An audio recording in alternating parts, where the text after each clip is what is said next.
Hi friends, നമ്മൾ ഇന്ന് പഠിക്കാൻ പോകുന്നത് മനസ്സിലാക്കാൻ പോകുന്നത് പാസ്റ്റ് കണ്ടിന്യൂസ് ടെൻസിനെ എങ്ങനെ പാസീവ് വോയിസിലേക്ക് മാറ്റാം എന്നതിനെക്കുറിച്ചാണ്.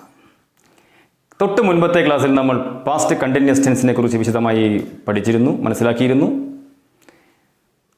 അത്തരത്തിലൊരു ആക്റ്റീവ് വോയിസിലുള്ള പാസ്റ്റ് കണ്ടിന്യൂസ് ടെൻസിലെ ആക്റ്റീവ് വോയിസിലുള്ള സെൻറ്റൻസിനെ എങ്ങനെയാണ് പാസീവ് വോയിസിലേക്ക് മാറ്റുക എന്ന് നമുക്ക് നോക്കാം.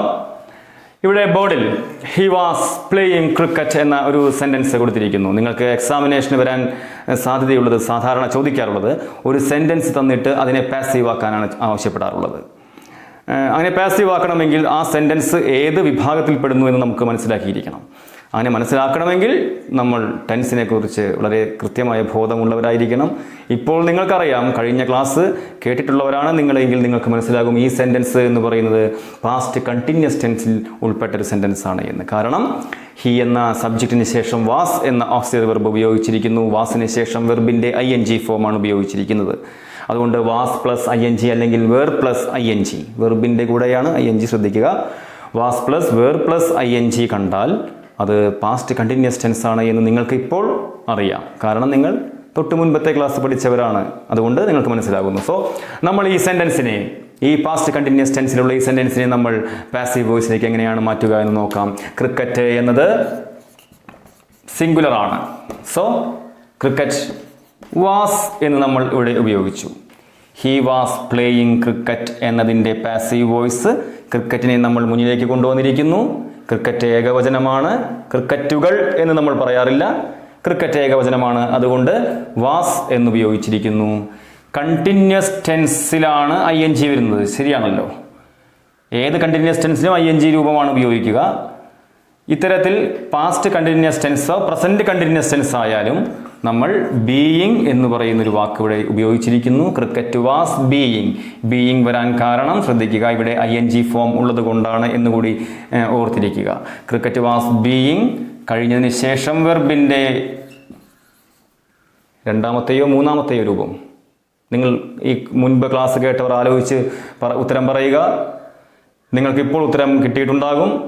ഇത് വെർബിൻ്റെ മൂന്നാമത്തെ രൂപമാണ്. കാരണം പാസീവ് വോയിസിൽ വെർബിൻ്റെ മൂന്നാമത്തെ രൂപമേ ഉപയോഗിക്കൂ എന്ന് നമ്മൾ നിരവധി തവണ പറഞ്ഞു കഴിഞ്ഞതാണ്. So cricket was being played by him.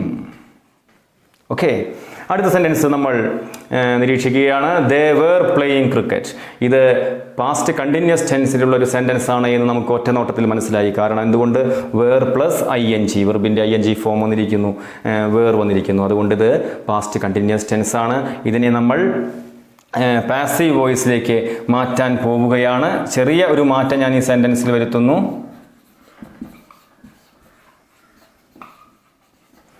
They were playing cricket and football. ഇവിടെ ക്രിക്കറ്റ് എന്ന ഒബ്ജക്റ്റ് സിംഗുലർ ആയിരുന്നു, എന്നാൽ ഇവിടെ ക്രിക്കറ്റും ഫുട്ബോളും ഉണ്ട്. അതിനാൽ ഒബ്ജക്റ്റ് എന്ന് പറയുന്നത് ബഹുവചനമാണ്. Cricket and football. വേർ ബഹുവചനമായതുകൊണ്ടാണ് വേർ ഉപയോഗിച്ചിരിക്കുന്നത്.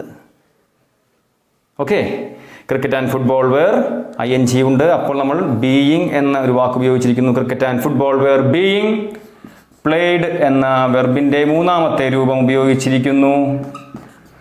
Cricket and football were being played by them. ഇങ്ങോട്ട് വരുമ്പോൾ ദം ആകുന്നു. ദേയുടെ ഒബ്ജക്റ്റീവ് രൂപമാണ് ദം. അടുത്ത സെൻറ്റൻസ് കൂടി നമ്മൾ പാസീവിലേക്ക് മാറ്റാൻ ശ്രമിക്കാം. നിങ്ങൾ സ്വയം അത് ചെയ്യുക. ഞാൻ കൂടുതൽ വിശദീകരിക്കുന്നില്ല ഇപ്പോൾ.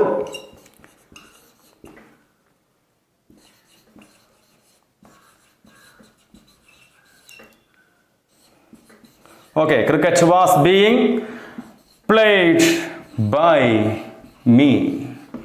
ഐയുടെ ഒബ്ജക്റ്റീവ് രൂപം മീ നമ്മളിവിടെ ഉപയോഗിച്ചിരിക്കുന്നു. ശ്രദ്ധിക്കുക, ഐയുടെ ഒബ്ജക്റ്റീവ് രൂപം മീ ആണ് ഇവിടെ ഉപയോഗിച്ചിരിക്കുന്നത്.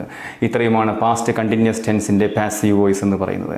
പാസ്റ്റ് കണ്ടിന്യൂസ് ടെൻസിൻ്റെ പാസീവ് വോയിസ് നിങ്ങൾ പഠിക്കുമ്പോൾ പ്രസൻറ്റ് കണ്ടിന്യൂസ് ടെൻസിൻ്റെ പാസീവ് രൂപം എങ്ങനെയാണെന്ന് നോക്കുക.